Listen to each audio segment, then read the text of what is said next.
gentlemen, I am your storyteller, and tonight I will be telling you a folk tale from the feudal era of Japan, when samurais fought for their lords, and spirits, good and evil, wandered the countryside.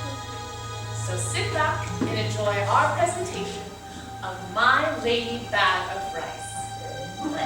Once upon a time... Wait! Jeez. What do you mean, once upon a time? What? Once upon a time? What do you mean?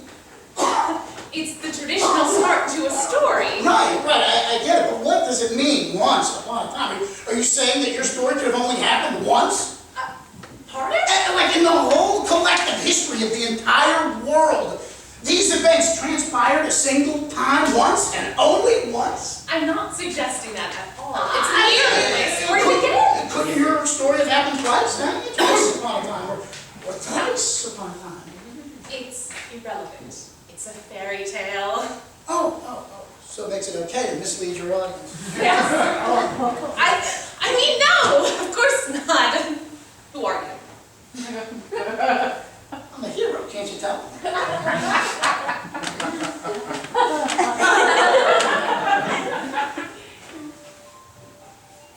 that shield made of cardboard? Maybe. And that sword, wooden. Hey, a splinter can be very debilitating. I see. So you tell your own story? Yes, right. Once upon a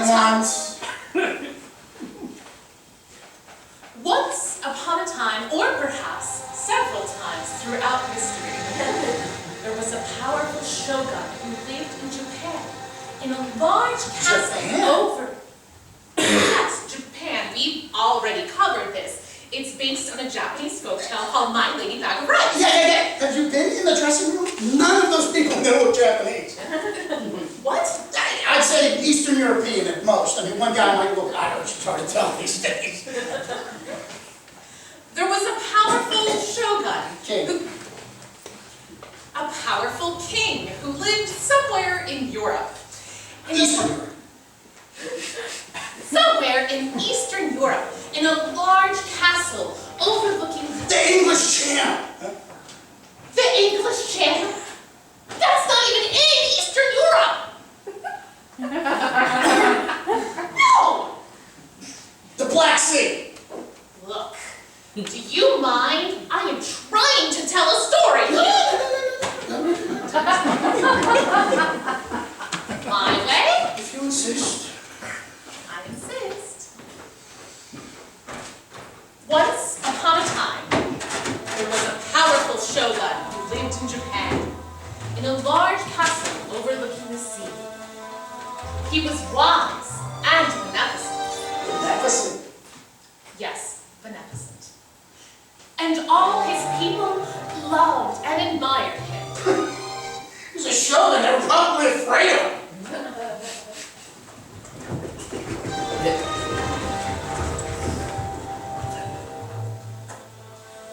Oh, wise and beneficent Lord, we love and admire you! See? Under his peaceful rule, the land of the shogun flourished. There was nothing to fear, for all of the bandits had been driven into the hillside. The rice grew twice as high, and the weather was always mild and pleasant.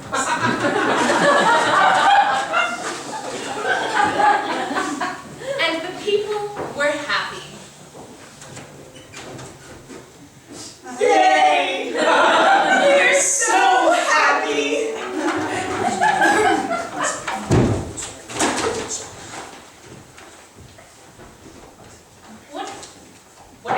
What are you doing? Well, wanted a seat. Are you done?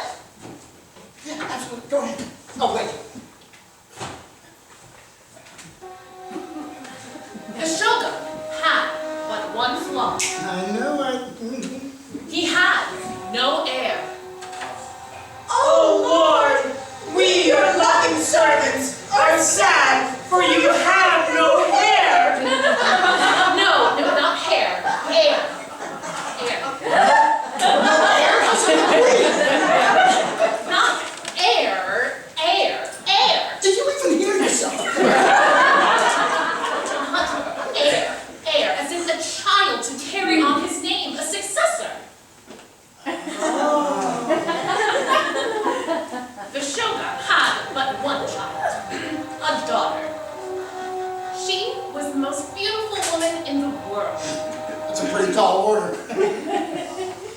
She was the most beautiful woman in Japan. Japan's still a pretty big country. Fine. She looked like whatever cute actress we decided to cast.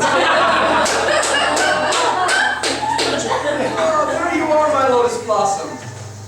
Father, you wish to speak to me? Daughter, you know that I have no heir. I am your heir, Father. No, if only that were true. You know that I cannot permit you to take my place when I am gone. I must leave my lands and my people into the hands of a capable protector.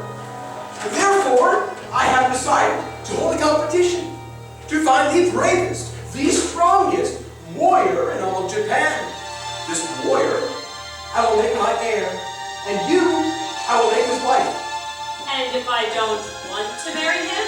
Well, it is for the good of the people. And what of the good of your daughter? Well, you know the people must come first. That's a little harsh. It is not fair, Father. I am as capable of protecting the people as any warrior. Have I not trained with your samurai? Am I not renowned for my skill with sword and bow? You are a strong woman, little flower. There's a lot of your father in you, but being my heir is not in my stars. I know that you'll make the best of this and follow your father's wishes. Very well, Father. I will do as you command. And so the shogun issued a proclamation.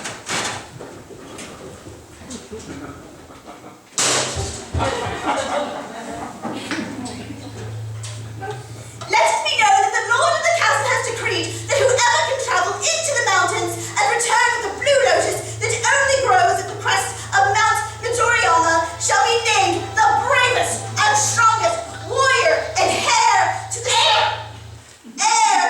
the shogun and shall win the hand of his daughter. They don't sound very Japanese. What? Your actors, they don't sound very Japanese. Would you rather that they use bad Japanese accents?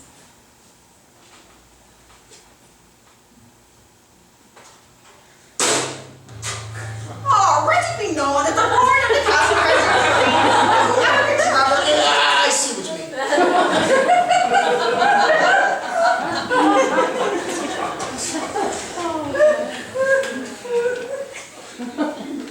Are you going to do this through the entire throne? What? Yes! Never mind. And so, samurai from far and wide traveled across the mountains for the chance at winning the hand of the shogun's daughter. Would you say she's a princess? I don't think that shoguns are kings, so she's not technically a princess. Could you say she's a princess? Why? Sounds better. No one's going to risk their lives for the hands of some daughter. But if you say she's a princess, they're going to be coming out of the woodwork. Many brave samurai risked their lives for the hand of the daughter. Many brave samurai risked their lives for the hand of the princess. Yeah? I see what you mean. You're welcome. Now, it was known that no sane person would dare venture into the mountains.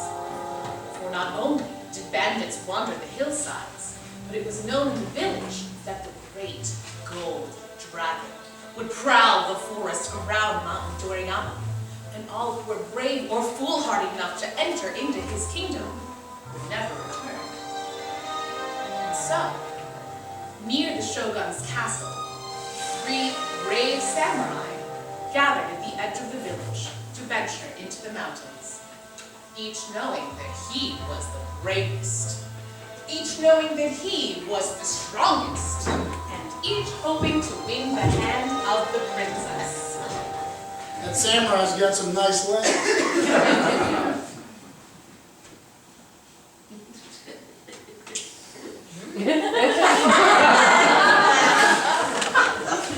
They traveled all day.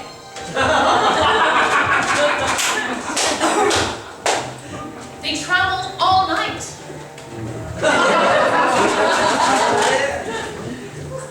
This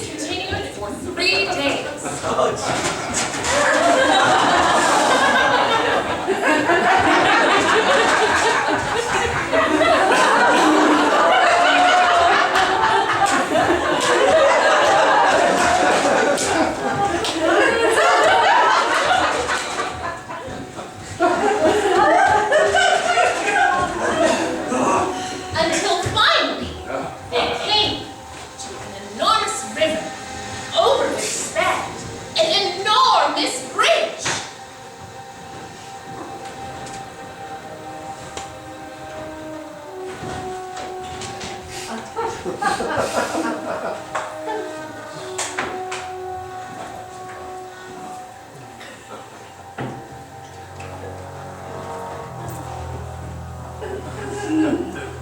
On this bridge was sleeping an equally enormous gold dragon.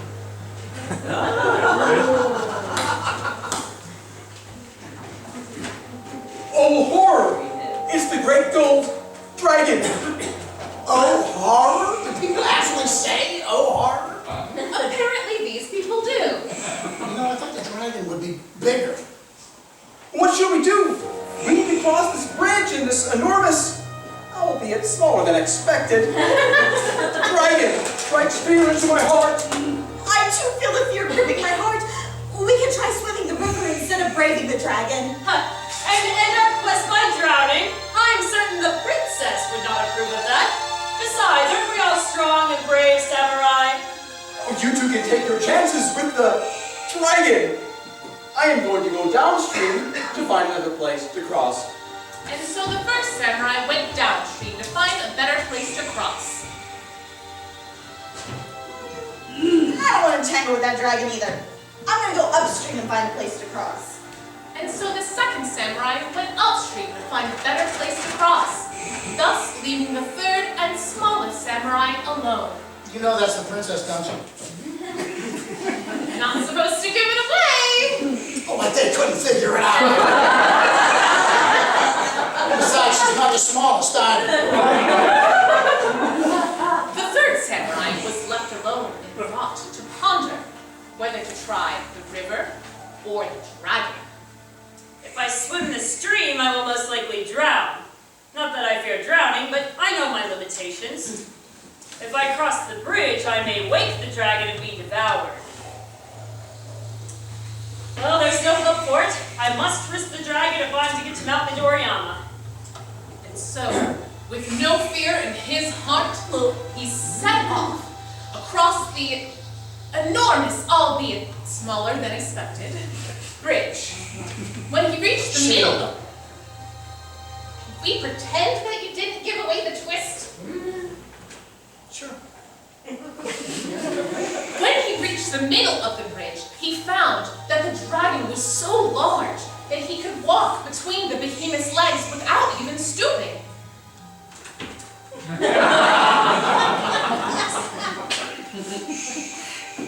So, he made his way quietly over the bridge so as not to wake the dragon.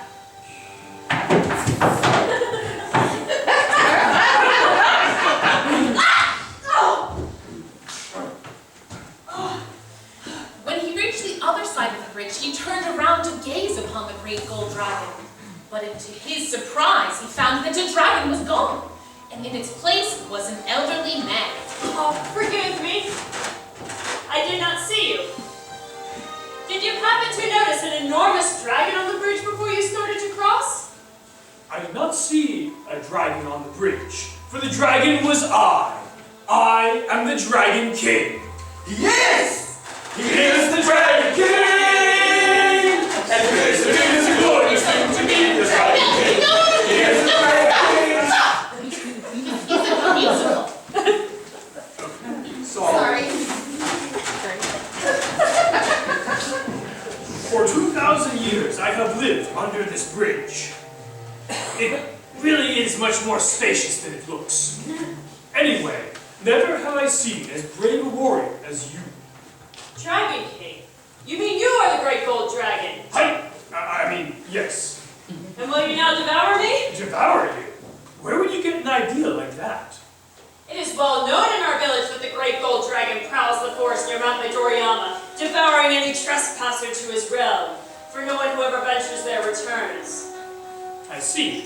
And yet you dare to venture there. Well, I must, to prove my bravery to my father for the good of my people.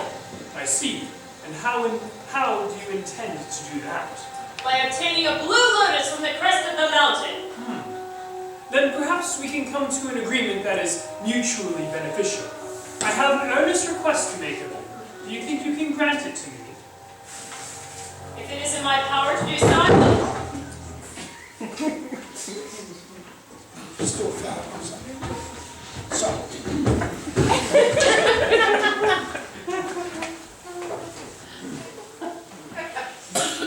Right. I know who devours the travelers to the mountains, and it is not I. It is my mortal enemy, the giant centipede.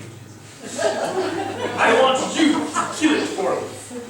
You see, I make my home in the waters below the bridge, and I have a great number of children and grandchildren. For some time now we have lived in terror, for the monster takes one of my family off each and every night, and I am powerless to stop them. Well, it is terrible. If it goes on much longer, then I will lose all of my children, and I myself will fall victim to the monster. That's the saddest thing I ever heard. All those poor little dragon kids.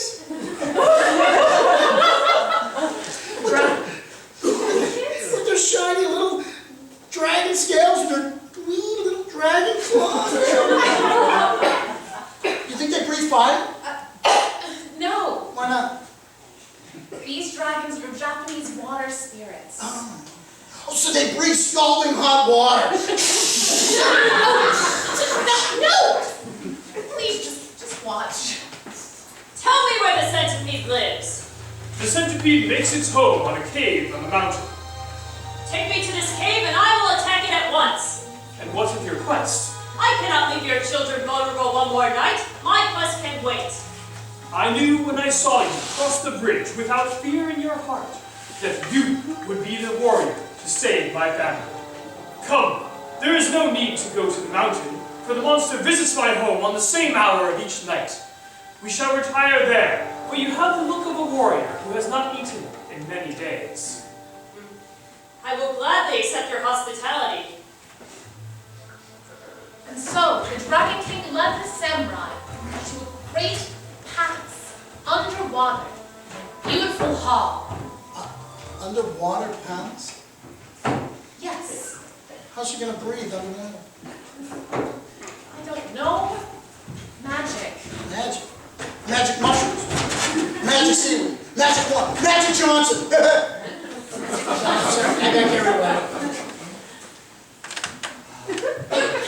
The samurai was astonished at the feast that was spread before him. The dishes were made of crystallized lotus leaves and flowers of every color. The chopsticks were of the rarest ebony. And when they had finished eating, sliding doors opened to reveal two lovely goldfish dancers who came out to entertain them.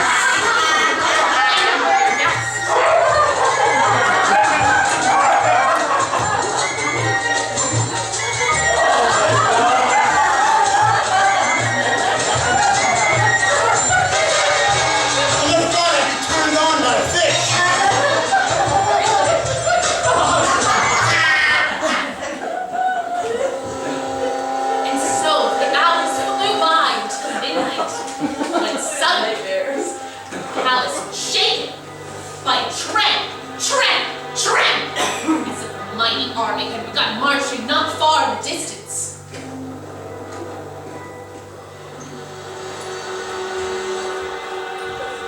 Tramp! Tramp! Tramp!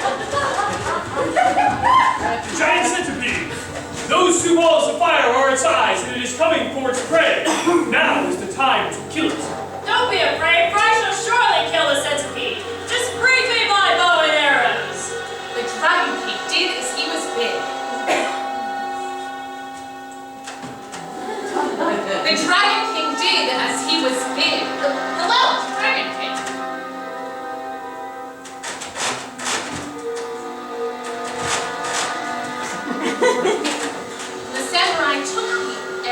from the Dragon King, he realized that there were only 3 arrows. I just noticed that I only have 3 arrows. 3 arrows? Who keeps a quiver with only 3 arrows in it? The giant centipede! There comes the giant centipede! The samurai looked where his host pointed. In the dim light of the starlit evening, behind 2 balls of fire, was the enormous body of a centipede winding around the mountains. The light in its 100 feet glowed like so many lanterns, slowly approaching the palace.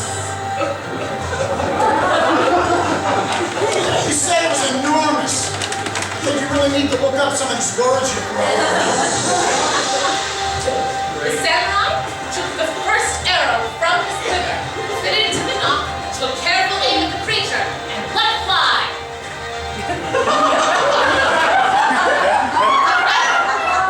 Hit the centipede square in the middle of its head, but instead of penetrating, it fell harmlessly to the ground. Oh no! Instead of penetrating, it fell harmlessly to the ground! Not daunted, the samurai took the second arrow from his quiver, fitted it to the arrow, took aim, and let fly. Again, it hit the centipede square in the middle of its head, only to glance off harmlessly and fall to the ground. It glanced off harmlessly to fall to the ground! Your weapon is useless against this monster!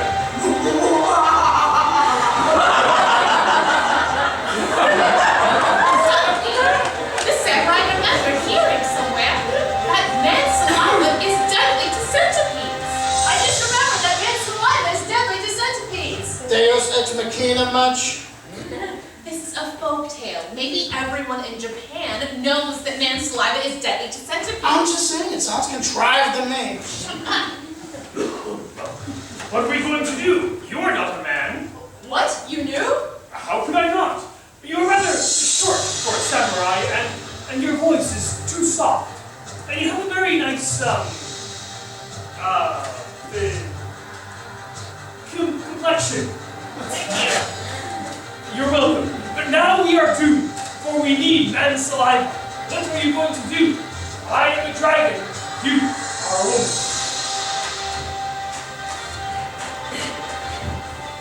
I need a man!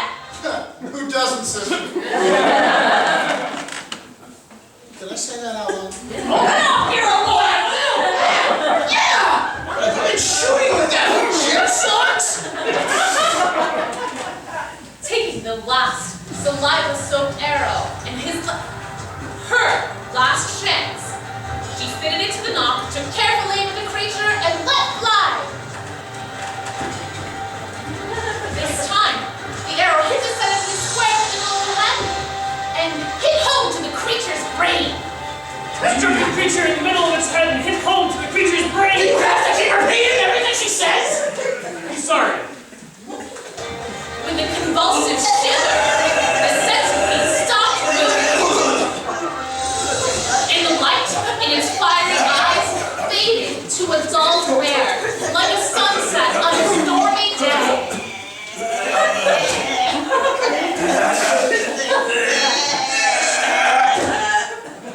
Nice!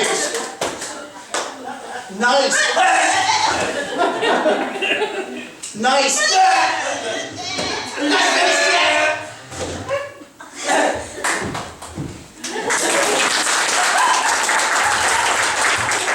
Nice imagery.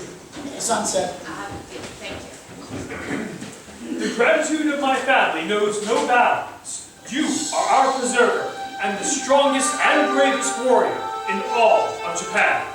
Please, take these gifts, so that all will know that you have the gratitude of the Dragon King. Please take these gifts. Excuse me. Dragon children! Dragon grandchildren! Goldfish? These gifts, yes.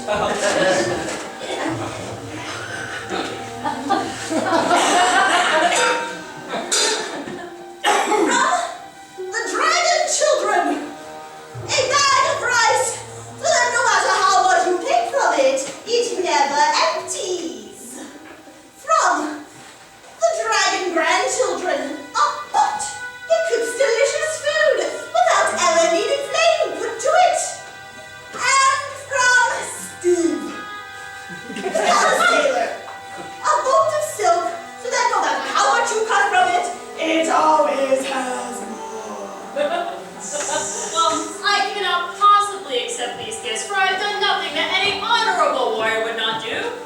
please I insist. Taking these gifts would be great honor to me and my family. I must respectfully decline. Please take the gifts. Oh, truly I am not I want all to know that you have the gifts. Oh, well, it was far too long. Oh, Is it- sister, take the gifts. Thank you for the gifts.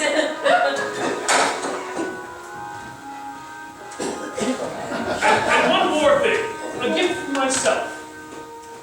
A blue lotus from the crest of Mountain Midoriyama to prove to your father that you are the bravest warrior in all of Japan.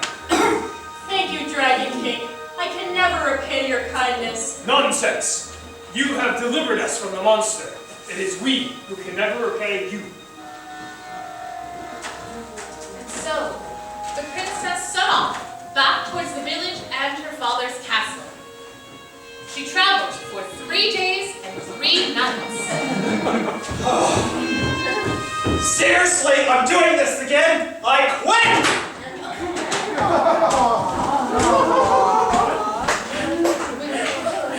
Would you mind? I'm not doing it. Just never mind. Just skip ahead.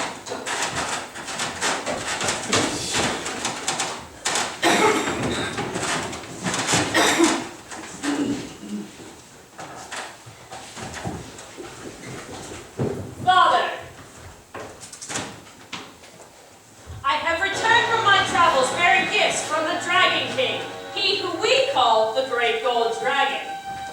A bag of rice that no matter how much you take from it, it never empties. A pot that always cooks delicious food without ever being flame put to it. And a bolt of silk that no matter how much you cut from it, it always has more. These are wondrous gifts. And one more, Father. A blue lotus from the crest of Mount Midoriyama to prove to you that I am brave and strong. Oh, I have always known that you were brave and strong, my flower. It's just my shame that I have not admitted that until now. Yes, it is. Yes. Is it important to you to be my heir? It is, Father. Then tradition be damned!